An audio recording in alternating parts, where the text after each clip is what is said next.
Pag-isipan mo na hiling mo. Ang gusto mo? Cellphone? Bagong selda? Babae? Hindi ko kailangan nun. Kung sabihin sa akin gusto mong tumakas. Kailangan ko malaman kung saan ko makikita si Verdugo. At ang operasyon niya. Kakabalik ko lang. Kapalpakan ka agad ang sasalubong sa akin. Hindi ba talaga kayo nag-iisip? What if something happens to my wife dun sa party ni Ninong? Sorry, Verdugo. Hindi talaga namin alam na pupunta siya doon. Despite sa pagkakamali namin, may good news pa din tayo. Ninong and Braganza are now feuding dahil sa nangyari. Hindi lang basta away. Magpapatayan ng dalawa. Good. Let them waste each other.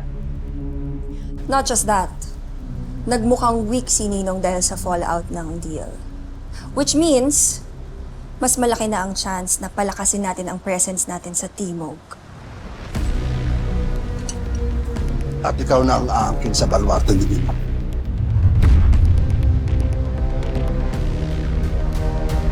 Wala akong alam dyan. Alam mo, sinabi sa akin ni Ramon na malapit ka kay Verdugo. Kaya ako magsisinungaling sa akin. Oo na. Pero mahirap yung pinapagawa mo. Matindi pa sa pader yung gusto mong banggain. Isa pa, mahirap mahanap si Verdugo. Kasi mga tauhan niya lang naman yung gumagalaw para sa kanya eh. Walang taong hindi nahahanap. Yun ang akala mo. Baka pinaglalamayan ka na bago mo pa mahanap si Verdugo. Hingi pa nga kape.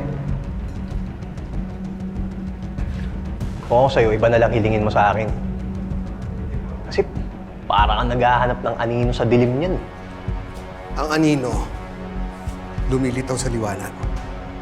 Talagang di ka papawat, no? Alam mo, bigyan mo lang ng impormasyon tungkol kay Verdugo. Yung taong nagpakulong sa akin. Pagkatapos nun, quits na tayo.